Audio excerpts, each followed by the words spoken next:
সবচাইতে বড় নেতা যদি জনসম্মুখে বউকে আর পাবলিকের সামনে নাচানাচি শুরু করে, তাহলে পুরো বিশ্বের অবস্থাটা কি এখন বুঝে নেয়। যার হাতে সর্বময় কর্তৃত্ব, রাজত্ব পাওয়ার ক্ষমতা, তিনি হলেন সব বিষয়ের উপরে ক্ষমতাবান। তাহলে সবকিছুর ক্ষমতার একমাত্র মালিককে। আসমান জমিনের একচ্ছত্র মালিকানা কার? লিল্লাহি মা ফিস সামাওয়াতি ওয়া মা ফিল আরদ। আকাশ আর জমিনের একচ্ছত্র মালিকানা কার? নাকি ডোনাল্ড ট্রাম্পের ভাগ আছে, নরেন্দ্র মোদী, পুতিনের? ডোনাল্ড ট্রাম্প গতকালকে শপথ গ্রহণ করছে, আপনারা দেখছেন না? শপথ গ্রহণ করার পরে বেচারা নাচা শুরু করে দিচ্ছে। এত তো আগে থেকে একটু মাথায় কথা হয় না। তো ডোনাল্ড ট্রাম্প শপথ গ্রহণ করেছেন 47তম প্রেসিডেন্ট হিসেবে আমেরিকা। 78 বছর বয়সে আমেরিকার প্রেসিডেন্ট হলেন ডোনাল্ড ট্রাম্প। এত বয়সে কেউ ওই দেশের প্রেসিডেন্ট হয়নি। ডোনাল্ড ট্রাম্প শপথ গ্রহণ করার সাথে সাথে জনসম্মুখে বউকে জড়াইয়া কিস করছে। কি করছে? বউকে কিস করছে। এরপরে বউ ধরে নাচা শুরু করছে, নাচানাচি জনগণের সামনে। এদিকে পৃথিবীর সবচাইতে বড় নেতা যদি জনসম্মুখে বউকে কিস করে আর পাবলিকের সামনে নাচানাচি শুরু করে, তাহলে পুরো বিশ্বের অবস্থাটা কি এখন বুঝে নেয়। কথা বলে না? এরা হলো বিশ্ব নেতা। এই বিশ্ব নেতাদের চরিত্র যদি এই হয়, তাহলে ছোটখাটো নেতার চরিত্র কি বুঝে নেয়। কথা বলে না? বিশ্ব নেতা হতে পারে, কিন্তু এরা বিশ্ব বেহায়া। এদের ভিতরে আল্লাহর ভয় নাই, কারণ এরা তো মুসলমান না, এরা কি খ্রিস্টান। কথা বলেন? বউকে মানুষ পার্সোনাল ভাবে ঘরে আদর করে, জনসম্মুখে বউকে কেউ কিস করে। এদেরকে যদি যুবকেরা অনুসরণ করে, তাহলে ডোনাল্ড ট্রাম্পও তার, যুবকেরাও তার। চরিত্র ভালো করো, আল্লাহ যেন আমাদের হেদায়েত দান করেন। চিল্লা বলেন আমিন। তাহলে পৃথিবীর সকল ক্ষমতার একমাত্র মালিককে। আন্নাল কুওয়াতা লিল্লাহি জামিআ। আল্লাহু আকবার বলেন। সকল ক্ষমতার একমাত্র মালিককে। আসমান আর জমিনে আল্লাহর চাইতে বড় ক্ষমতাধর কেউ আছে? ওয়ালাম ইয়াকুল লাহু কুফুয়ান আহাদ। আকাশ আর জমিনে আল্লাহর সমকক্ষ, আল্লাহর সমতুল্য আর কেউ নাই। চিৎকারে মেরে বলুন আল্লাহু আকবার। তাহলে আসমানে ক্ষমতা চলবে কার? জমিনে ক্ষমতা চলবে কার? সকল ক্ষমতার একমাত্র মালিককে। আল্লাহর চাইতে বড় ক্ষমতাধর কেউ নাই। যারা বলবে ক্ষমতার উৎস জনগণ, ওরা পান দিয়ে খুলে। ক্ষমতার উৎস কে? আমার ভাইয়েরা, অনেকে বুঝতে পারতেছেন না। হুজুর, সকল ক্ষমতার মালিক যদি আল্লাহ হয়, পৃথিবীতে যারা ক্ষমতার চেয়ারে বসে রাখি, এদের পরিচয় হলো ভাড়াটিয়া। আপনাদের সাতক্ষীরা একটা ছেলে যদি ঢাকায় চাকরি করে, একটা ফ্ল্যাট বাসাতে থাকে, অবশ্যই 5-10 বছর চাকরির কারণে বাসায় থাকতে হবে। ওর পরিচয় হলো ভাড়াটিয়া, কিন্তু বাসার মালিক না। এই পৃথিবীর জমিনে যত মানুষ ক্ষমতার চেয়ারে বসে, এরাই সবাই ভাড়াটিয়া, এরা কেউ ক্ষমতার মালিক না। ক্ষমতার মালিক আমার আল্লাহ। এজন্য আল্লাহ রাব্বুল আলামিন বলেন, রাজত্ব দেওয়ার মালিককে। কুলিল্লাহুম্মা মালিকাল মুলকি তু'তিল মুলকা মান তাশাউ ওয়া তানজিউল মুলকা মিম্মান তাশাউ ওয়া তু'ইজ্জু মান তাশাউ ওয়া তুযিল্লু মান তাশাউ বিয়াদিকাল খায়র ইন্নাকা আলা কুল্লি শাইইন কাদির। সূরা আলে ইমরান আয়াত নাম্বার 26। আল্লাহ রাব্বুল আলামিন জানিয়ে দিলেন, রাজত্ব দেওয়ার মালিক আমি আল্লাহ। ক্ষমতার চেয়ারে বসানোর মালিক কে? এই ক্ষমতা পাইলে কেন করে? কেউ চেয়ারে বসলেই যে তাকে সম্মান দেওয়া হলো এমনটা নয়। ক্ষমতার সম্মান দুইটা ভিন্ন জিনিস। এই পৃথিবীর জমিনে অনেক মানুষকে আল্লাহ ক্ষমতার চেয়ারে বসাইয়াও বাড়াবাড়ি করার কারণে জুতার বাড়ি খাওয়া ক্ষমতার চেয়ার থেকে নামাইছে। শ্রীলঙ্কার দিকে তাকায় দেখলেন না? জনগণের উপরে জুলুম করার কারণে জনগণ অতিষ্ঠ হয়ে গিয়ে তাকে বাগি পাইয়া কাপড় খুলে ক্ষমতার চেয়ার থেকে নামাইছে। বাকি ভালো, সেদিন হাফ প্যান্ট পরা ছিল। এজন্য বাড়াবাড়ি করতে নাই। ক্ষমতা আল্লাহ দেয়া নিয়ামত, জনগণের দেয়া আমানত। নিয়ামত পেয়ে যারা শুকরিয়া আদায় করে আর জনগণের আমানতের দায়িত্ব সঠিকভাবে পালন করে, জনগণের আমানত হক সঠিকভাবে আদায় করে, ইতিহাসের সোনালী পাতায় তাদের নাম লেখা থাকে। ক্ষমতা পাইলেই লাভ দেওয়া যাবে না।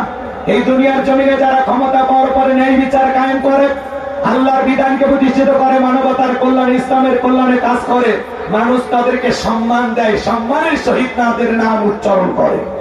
কিন্তু যারা ক্ষমতাকে বাপদাদার পৈতৃক সম্পত্তি মনে করে, যা ইচ্ছা তাই করে, ক্ষমতায় টিকে থাকার জন্য হাজার হাজার মানুষের রক্ত নিয়ে খেলা করে, জুলুম করে, অত্যাচার করে, নিরপরাধ মানুষকে পাখির মতো হত্যা করে বিদায় করে, ওই সমস্ত জালেমদেরকে ক্ষমতার চেয়ার থেকে নামায় দেন তিনি কে? ইতিহাসের কালো পাতায় তাদের নাম লেখা থাকে, মানুষ ঘৃণা নিয়ে তাদের নাম উচ্চারণ করে। কথা বলেন না কেন?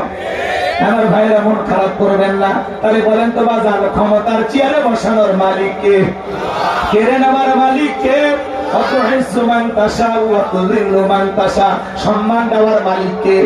লাঞ্ছিত করার মালিক কে? দিয়ে দিকাল খৈর, সকল কল্যাণের চাবিকাঠি আমার আল্লাহর হাতে। ইন্নাকা আলা কুল্লি শাইইন কাদির। তিনি হলেন সব বিষয়ের উপরে ক্ষমতাবান। সুবহানাল্লাহ বলবেন না? আল্লাহ যে সবচেয়ে বড় ক্ষমতাধর, এতে জানার পরে গোলাম হিসাবে আমরা খুশি নেই বাজা?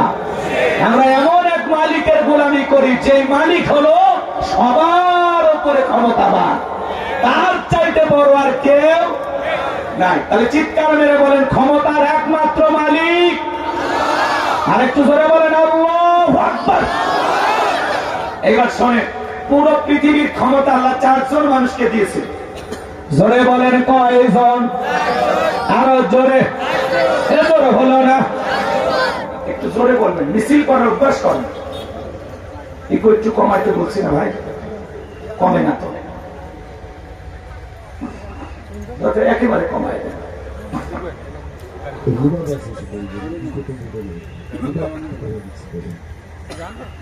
রাগ করেন নাকি আপনারা? সম্মানিত ভাইরা আমার, গভীর মনোযোগটা শুনলেন। পুরো পৃথিবীর ক্ষমতা আল্লাহ 4 জন মানুষকে দিয়েছিলেন। আরে ভাই, পুরো পৃথিবীর ক্ষমতা তো দূরের কথা, ছোটখাটো পার্টি নেতার গরম এলাকায় থাকা যায় না। তুমি আমার চেনো, আমি অমুক নেতার আপন খালাতো বোন, তার ছোট মেয়ে বিয়ে করেছি, কি হাইব্রিড পরিচয় আছে না নাই? আমরা বলবো ভাই বেশি বাড়াবাড়ি করবেন না, অনেক মানুষ আল্লাহ কিন্তু সাইজ করছে। বেশি লাভালাভি করবেন না। 3 বার যদি বমি হয় আর পিছনের দরজা একবার যদি আল্লাহ ঢিল করে দেয়, দাঁড়ায় থাকতে পারবেন না, সাতক্ষীরা মেডিকেল কলেজ হাসপাতালে ভর্তি হওয়া লাগবে। দুপুরবেলা স্ত্রী দেখতে গেছে সেলিমের বাপ, তোমার শরীরের কি অবস্থা? কয় মা তুমি দোয়া করো। দুপুরবেলা স্ত্রী আসার পরে বিকেল বেলা ছেলে দেখতে গেছে, আব্বা তোমার শরীরের অবস্থা কি? কয় ভাই আপনি আমার জন্য দোয়া করেন। কথা কয় নাকি? আছে না নাই? আল্লাহ যদি পাতলা পায়খানার বমি দেয়, বউ বাচ্চা চেনার টাইম দেবে না। বিদায় বেশি বাড়াবাড়ি করা ভালো না। গভীর মনোযোগটা শোনেন। বিশ্বে নবীর জামার একটা পার্টি নেতা ছিল, এর নাম ছিল মহাবীর আমর। এ ছিল পুরো লিডার, ছোটখাটো দলপতি। বিশ্ব নবী যখন হিজরত করে মদিনায় চলে গেছেন, নবী আমার মদিনায় গিয়ে কালেমার দাওয়াত দেয়, ইসলামের প্রচার করে। মক্কার কাফিরদেরকে না বিশ্ব নবীর কোনো মাথা ব্যথা নাই, কিন্তু মক্কার কাফিরদের ঘুম হারাম। না জানি ভাতিজা মুহাম্মদ মদিনায় যায় কি করতেছে, এই টেনশনে এরা ঘুমাইতে পারে না। এদের মধ্যে একজন অন্যতম ছিল, না হলো মহাবীর আমর। প্রতিমার সামনে দাঁড়াইয়া লাখুজ্জা দেবদেবী সরস্বতী রাধা কৃষ্ণ ভগবতী এগুলো প্রতিমার সামনে দাঁড়াইয়া বলতেছে, যতক্ষণ আব্দুল্লাহর বেটা মুহাম্মদ সাল্লাল্লাহু আলাইহি সাল্লামের দেহ থেকে কাল্লা না ফেলাইতে পারবো, ততক্ষণ পর্যন্ত আমি এক ফোঁটা পানিও পান করবো না। জোরে পড় নাউজুবিল্লাহ। আমার নবী তার পাকা দানে মই দিয়েছে, ওর বাড়িতে চুরি ছিনতাই করতে গেছে। আপনার আমার নবীর কি কোনো অপরাধ আছে? নবী আমার কালেমার দাওয়াত দেয়, ইসলামের প্রচার করে, কাফের বেঈমান এটা সহ্য করতে পারে না। এই জন্য নবীর বিরুদ্ধে তারা গভীর ষড়যন্ত্র করলো। কথা বলেন ঠিক কি না? নবীর মাথা নেওয়ার ঘোষণা করে যখন মক্কার মহাবীর আমার মদিনার পথে রওনা করলেন, আল্লাহ তাআলা এই সংবাদ বিশ্ব নবীর কানে পৌঁছায় দিলেন, নবী গো, মক্কার মহাবীর আমার আপনার মাথা নেওয়ার ঘোষণা করে রওনা করেছে। নবী আমার টেনশনে পড়ে গেলেন, কি করা যায় কি করা যায়। আমার ভাইয়েরা, নবী আমার দুশ্চিন্তায় পড়ে গেলেন।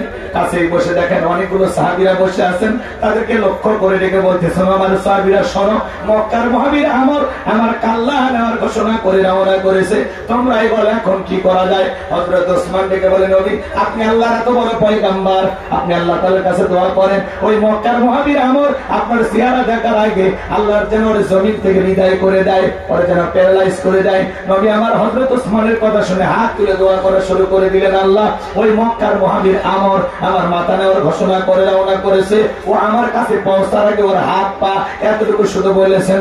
আল্লাহ ডেকে বলে, জিবরাইল আর করিস না দেরি, আমার বন্ধুকে জানাই দাও তাড়াতাড়ি আমি আল্লাহ শুধুমাত্র দুই হাত দোয়া করার জন্য দেই নাই, মাঝে মাঝে জালেম আর বেঈমানদেরকে সাইজ করার জন্য ওই দুই হাতে লাঠিও তুলে নেওয়া লাগবে। জিবরাইল এসে বলে, নবী দোয়া কবুল হবে না, হাত নামান। বিশ্ব নবী তখন হাত মুখে না লাগে হাতের উপরে রাখা দিলে। আপনারা বলেন তো বাজান, সব জায়গায় কি দোয়া দিয়ে কাজ হয়? এই গ্রামের নাম কি বলেন? কুমিরা। মনে করেন উদাহরণ দিতেছে, এক্সাম্পল, কথা বোঝানোর জন্য, ভুল বুঝবেন না। মনে করেন এই গ্রামে প্রতিদিন চুরি হইতেছে, গরু ছাগল চুরি হয়, টাকা পয়সা চুরি হয়, গহনা গাড়ি চুরি হয়, এমনকি সুন্দরী বউটা পর্যন্ত চুরি হয়। চুরির অত্যাচারে গ্রামে থাকা যায় না। কুমিরা বাজার থেকে একজন 10 কেজি জিলাপি নিয়ে যায়, ইমাম সাহেবের হাতে দিয়ে বলে, হুজুর একটু দোয়া করেন চোরের হাত থেকে আল্লাহ যেন এই গ্রামবাসীকে হেফাজত করে। হুজুর এইবার জিলাপি পাইয়া চুরি বন্ধ হওয়ার জন্য আল্লাহ তাআলার কাছে হাত তুলে দোয়া করা শুরু করে দিল। রাগ করে নাকি? এইবার চুরি বন্ধ করার জন্য হুজুর হাত তুলে দোয়া করা শুরু করে দিল, আল্লাহ চোরের হাত থেকে এই কুমিরার মানুষকে তুমি হেফাজত করো। চোর জিলাপি খাওয়ার আসে হাত তুলে বলে আমিন আমিন আমিন। হুজুর শুধু ওই জায়গায় দোয়া না করে বলতো, এ কুমিরার যুবকেরা, এই গ্রামে ঢোকার 4টা রাস্তা আছে, এই 4 রাস্তার মোড়ে মোড়ে মাগরিব থেকে ফজর পর্যন্ত বাংলার লাঠি নিয়া 4 জন করে যুবক মরে মরে দাঁড়ায় থাকবা, চোরকে দেখা মাত্র লাঠি দিয়ে এমন পিটাইবা যাতে 6 মাসে মাজা সোজা না করতে পারে। তাহলে বলেন তো বাজান, চোরকে হাত তুলে আমিন কইতো নাকি তওবা করে ভালো হয়ে যেত? চুরি বন্ধ করতে হলে লাগবে কার আইন? দুয়াতে কাজ হবে? জোরে বলে লাগবে কার আইন? আল্লাহ 1000 বছর আগে আইন দিয়েছেন, ওয়াসসারিকু ওয়াসসারিকাতু ফাকতুউ আইদিয়াহুমা জাযাআম বিমা কাসাবা নাকালাম মিনাল্লাহ। সূরা মাইদার 38 নম্বর আয়াতে আল্লাহ 1000 বছর আগে আইন দিয়েছেন, চোর পুরুষ হোক আর নারী হোক, আল্লাহর বিধান, আল্লাহর ফয়সালা। চুরি করেছে অপরাধ যদি প্রমাণিত হয়, চোরের ডান হাতের কবজি কেটে দাও। একটা চোরের হাত কেটে সোশ্যাল মিডিয়াতে ভালো করে যদি আমরা প্রচার করতে পারতাম যে বাংলাদেশের পার্লামেন্ট আইন চালু হয়ে গেল, চোর যদি চুরি করে ধরা পড়লে তার হাত কেটে দেওয়া হবে। এ বাজারগো আমার, একটা চোরের হাত কেটে মিডিয়াতে প্রচার করলে বাংলাদেশের সমস্ত চোরেরা তওবা করে আল্লাহর ওলি হয়ে যেত। কথা বলেন ঠিক কিনা? কিন্তু কে শোনে কার কথা? আসলে না মনের ব্যথা। এখন উচিত কথা যদি কই, পিঠের উপর দিয়া যাবি মই। এই আনন্দে কিছু লোক কিনে খাবে বগুড়ার স্পেশাল দই। যত 10 নন্দ ঘোষ, 70টা বললে 10 করে অন্যায়ের প্রতিবাদ। নামটা হবে তোমার মৌলবাদ, নামটা হবে তোমার জঙ্গিবাদ। আল্লাহর আইন চালু করতে চাই না। ওরা বলে 1000 বছরের আইন, এগুলো ব্যাকডেট, এগুলো চলবে না। আমরা বলতেছি ব্যাকডেট না আপডেট, খালি একটা টেস্ট করে দেখো। টেস্ট কথা কয় না। মনে রাখবেন, লন্ডন আমেরিকার তৈরি আইন আর ভারতের পানি পড়া দিয়া মানুষের তৈরি করা নিয়ম নীতি দিয়ে পশ্চিম কালেও বাংলাদেশের 1 ইঞ্চি মাটিতেও শান্তি প্রতিষ্ঠিত করতে পারবেন না। এই দেশে চুরি দুর্নীতি টেন্ডারবাজি খুন ধর্ষণ চাঁদাবাজি বন্ধ হবে সেই দিন, আল্লাহর কোরআন দিয়া জমিনটা চলবে সেই দিন। একটা চোরের খালি বিচার করে দেখেন, এমন সরকার আপনিও টেস্ট করে দেখতে পারেন। কথা কয় না? রাগ করেন? হ্যাঁ, আজকে পথে ঘাটে ধর্ষণ কত ধরনের। একটা ধর্ষণকারী জিনাকারী নারী পুরুষকে আল্লাহর বিধান অনুযায়ী পাথর মেরে সংঘাত করে দুনিয়ার জমিন থেকে বিদায় করে দেন। ধর্ষণ করা দূরের কথা, ইফতিজিং করা দূরের কথা, যুবকদের স্বপ্ন দোষ বন্ধ হয় না। কিন্তু কে শুনে কার কথা? সরিষায় তো ভুল। নেতা আল্লাহর আইন যে চালু করবে, ও চিন্তা করে আমি এই হাতে যে পরিমাণে দুর্নীতি করছি, প্রথমে তো আমার হাত কাটা যাবে। 11 লক্ষ কোটি টাকা দুর্নীতি করে বিদেশে পাচার করেছে।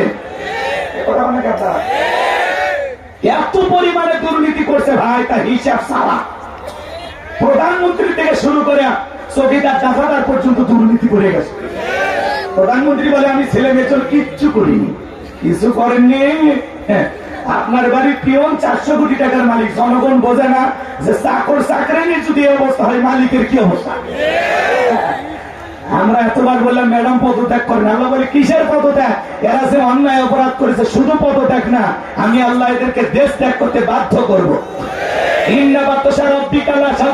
আল্লাহর পাকড়াও বড় কঠিন, আল্লাহ ধরে ধরে না, যেদিন ধরবে মানুবাড়ি দিল্লি গিয়ে পড়বে। আছে বড় বড় কথা বলতে, পালাবো না, হারাবো না, আছে আছে, পালিয়ে যায়নি।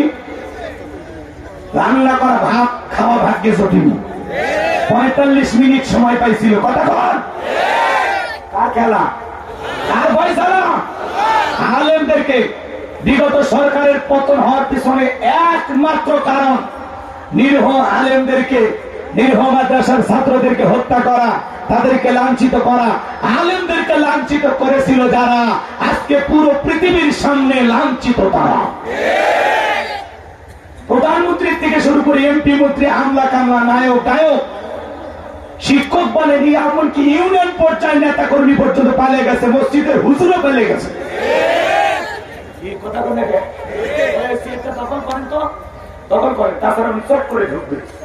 মাঝে মাঝে ফোন দেয়, কল রেকর্ড ফাঁস হয়, বলে আমি দেশের কাছে আছি, শর্ট করে ঢুকবো। ঢুকবেনই তো, বের হলেন কেন? আপনি যদি পদত্যাগ করে জেলেও যাইতেন, আপনার নেতা কর্মী খুশি থাকতো, দেশটাও স্বাভাবিক থাকতো। কয়েক বছর পরে আপনার নেতা কর্মী ফুলের মালা দিয়ে আপনাকে জেলখানা থেকে বের করতো। এভাবে চলে যায়, আপনি কাজটা ঠিক করেননি। আবার বলে আমি দেশে আসবো। হ্যাঁ, আমরা বলি মহিলা মানুষ আর কতদিন বাইরে থাকবেন, আপনি আসেন। এই দেশ আপনার বাবা, এই দেশ আপনার স্বামী। কথাটা ঠিক কিনা? বুবু আইবা, তুমি আইবা গো, সেই দিন আইসা বুবু ক্ষমতা পাইবা না। বুবু আইবা, তুমি আইবা গো, সেই দিন আইসা বুবু ক্ষমতা পাইবা না। খোঁজনাই বহু বহু কাদের কাকার অবস্থা খারাপ, দরবেশ বাবার খাও নাঙ্কেল এখন সামনে আসে না। খোঁজনাই বহু বহু কাদের কাকার অবস্থা খারাপ, দরবেশ বাবার খাও নাঙ্কেল এখন সামনে আসে না। নেতা কর্মী সব জেলের ভিতর, আমি আসি ডরের ওপর, কখন জানি আসে গ্রেপ্তারি পরোয়ানা। বুবু আইবা, তুমি আইবা গো, সেই দিন আইসা বুবু চিয়ার পাইবা না। ক্ষমতার চেয়ার থেকে নামা সহজ, কিন্তু ওই চেয়ারে ওটা কঠিন। আর আমরা আগামীতে সিদ্ধান্ত নেব, আর যাই হোক কোন নারীকে এই দেশের প্রধানমন্ত্রী বানাবো না। আগামীতে এই দেশের পুরুষ প্রধানমন্ত্রী কারা কারা যেন হাত তুলে দেখা। আপনার নারীদের দেখার দিন শেষ, আগামীতে পুরুষের বাংলাদেশ। মেয়ে মানুষের রাগ বেশি, জেদ বেশি, অভিমান বেশি, জানেন না? স্বামীর সাথে ঝগড়া লেগে দেখেন না কিভাবে হাড়ি বাতিল ভেঙে ফেলে দেয়, স্বামী তুলে আসার মানে। এই জন্য মেয়ে মানুষ একবার শান্তির জায়গা পেলে জীবন চলে যাবে, জায়গা ছাড়বি না। 16 বছর লাগছে ছাড়তে। আমরা 16 বছরে কথা বলতে পারিনি, ঘর জামাইয়ের মতো ছিলাম। এগুলো ভাই যেই দলেরই হোক, একটা পুরুষ চাই গো। বাংলাদেশে বিপদে পড়েছিল মানুষ, যেরকম বিপদে পড়লে দোয়া ইউনুস পড়ে, লা ইলাহা ইল্লা আনতা সুবহানাকা ইন্নী কুনতু মিনাজ জালিমিন। বাংলাদেশ বিপদে পড়েছিল, ইউনুস সাহেব এসে হাল ধরছে। আমরা বলতেছি আগামীতে এরকম একটা পুরুষ দরকার। ঠিক আছে না? হ্যাঁ, চলে বুঝে শুনে কাজ করা লাগবে বাজান। সামনের দিকে যায়, মনের মধ্যে অনেক দুঃখ জমা আছে। এই জন্য বাজান চুরি দুর্নীতি করে লুটে পুটে খায়া দেশের 12টা বেজে দিয়েছে ওরা। 93 বিলিয়ন ডলার ঋণের বোঝা বাংলাদেশের মানুষের ঘাড়ে চাপায় তোরা পালিয়ে গেছে। ঠিক কথা। আমার কথা শুনে কি আপনারা রাগ করেন? আমার ভাইলা, তাহলে চুরি বন্ধ করতে হলে লাগবে কার আইন? আরো জোরে বলেন। আল্লাহর আইনে একবার চালু করে দেন, দেন না ভাই। দেখেন চুরি বন্ধ হবে না মানে? আজকে চোর সিসি ক্যামেরা লাগানো আছে, তারপরে চুরি করে। পারলে তখন ও সিসি ক্যামেরা ভিডিও হচ্ছে, ওই সিসি ক্যামেরাও চুরি করে নিয়েছে।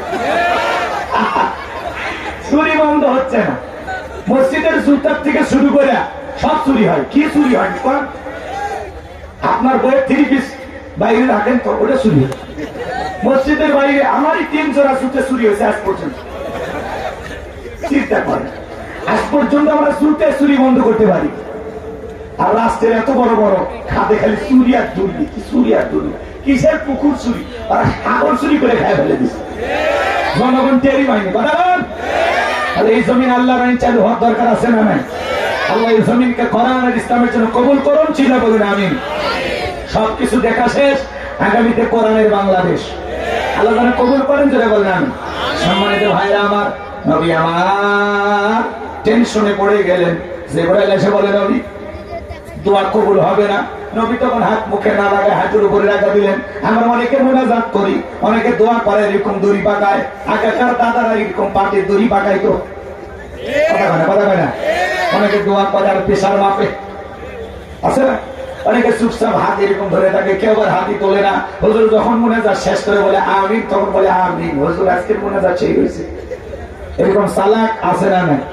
আমার ভাইয়েরা, জিবরাইল এসে বলে, নবী দোয়া কবুল হবে না। সাহাবা ইকরামদের মধ্যে ঘোষণা করেন, আপনার সাহাবীদের মধ্যে এমন কেউ কি আছে যে মক্কার মহাবীর আমরের মোকাবেলা করবে? নবী আমার এই কথা শোনার পরে সাহাবা ইকরামকে ডেকে বলেন, ও আমার সাহাবীরা, তোমাদের মধ্যে এমন কেউ কি আছো যে মক্কার মহাবীর আমরের মোকাবেলা করবা? নবীর কোন সাহাবী দাঁড়ায় না। হযরত আলী দাঁড়িয়ে গেলেন, বলুন আল্লাহু আকবার। নবী তখন ডেকে বলে, আলী তুমি না বুঝে কেন দাঁড়াইছো? তুমি কি জানো এই মক্কার মহাবীর আমর এক বেলা খাবার খাই 21 কেজি 3.5 মণ ওজনের তরবারি নিয়ে যুদ্ধ করে। এত বড় বীরের সামনে তুমি কেমনে যাবে? বসে বাড়াও। হযরত আলী বসে বললেন। নবীজি দ্বিতীয়বার বললেন, আবার হযরত আলী দাঁড়িয়ে গেছেন। নবীজি তৃতীয়বার যখন বললেন, আবার হযরত আলী দাঁড়িয়ে গেছেন। নবী তখন দুইটা হাত বাড়া বলে, আলী রে আয় আয় আমার বুকের ভিতরে আয়। এই কথা বলে বিশ্ব নবী হযরত আলীকে বুকের সঙ্গে জড়ায় নিলেন। আর দেখে বলে, আলী এত বড় সামনে যাইতে চাস, তোর জানি কি মায়া দয়া নাই? হযরত আলী বলতেছে, নবী গো, আমার ভিতরের ঈমান বলতেছে ওই আমার আপনার চেহারা দেখায় আগে ওই আমি জমিন থেকে বিদায় করে দেব। বলুন আল্লাহু আকবার। নবী আমার দিকে বলে, আলী রে খালি হাতে দোয়া করে লাভ হবে না। ওসমান তোমার বাড়িতে কি তরবারি আছে? হযরত ওসমান ডেকে বলে, নবী আমার বাড়িতে তরবারি আছে 27 ইঞ্চি লম্বা। নবী আমার ডেকে বলে, যাও তরবারিটা নিয়ে আসো। হযরত ওসমান রাদিয়াল্লাহু তরবারি আনে দিলেন। তরবারি নিয়ে আসার পরে হযরত আলী তরবারি পায়ে মারছে দৌড়। দৌড়াইতে আমরের মুখোমুখি হয়ে গেছে যখন, এবার আমর ডেকে বলে, কি রে পিচ্চি আলী, তুই কেন আমার সামনে? হযরত আলী বলতেছে, পিচ্চি না কি পরে বুঝাই। আল্লাহু আকবার বলেন। কথা আছে ছোট মরিচের ঝাল বেশি। এবার হযরত আলী দাগ টানতেছেন, দাগ টানা পর্যন্ত বাজান একটা দোয়া করে দাগ টানতেছেন। এই দোয়া করে বাড়ির চতুর্দিকে ফুটিতে পারলে বড় বড় দুর্ঘটনার হাত থেকে আল্লাহ তার পরিবারকে হেফাজত করবেন। বলুন আল্লাহু আকবার। হযরত আলী দাগ টানতেছেন, দাগ টানা বোঝেন না? দাগটা টানার পরে তরবারিটা উঁচু করে বলতেছে, এই কাফেরের বাটা আমর, তোদের সাহস থাকে দাগটা পার হইয়া নবীজির কাল্লা নিতে যায়, আয় আয় খেলা হবে। আয় আল্লাহু আকবার বলেন। হযরত আলী যে কায়দায় ধমক দিয়েছে, ওর ভিতরে 19-20 শুরু হয়ে গেছে। কথা বল, ওর ভিতরে কম্পন সৃষ্টি হয়ে গেছে। বাড়িতে ঢুকছে চোর, বাড়িওয়ালা ল্যাংড়া, দুটো পাই নাই, কিন্তু টের পায়ে যদি খালি মুখটা দিয়ে আওয়াজ দেয়, চোর তাকবীরে ভাঙে দৌড় মারবি। একটা আওয়াজে অনেক কিছু ঘটে। মুসলমান যদি একবার খালি নারায়ে তাকবীর আল্লাহু আকবার দিয়ে ময়দানে নামে, বাতিলেরা রঙ্গি পড়ার টাইম পাবে না। ইল্লাহে তাকবীর আওয়াজ অনেক বড় হাতিয়ার, আপনি জানেন। খালি আওয়াজ দেন, বাতিলেরা এমনি ভয় পাবে। এই পারবেন না? রেডি আছেন? আমার ভাইরা চলেন সামনের দিকে যায়। হযরত আলী আর আমর বাজা বাজা ভাগ, পুরো ঘটনাটাই কি বলবো আপনারা শুনবেন। হযরত আলী এবার আমরের সাথে কিভাবে লড়াই করে শুনবেন না? কারা কারা একটু হাত তুলে তো বাজা। লিল্লাহি তাকবীর।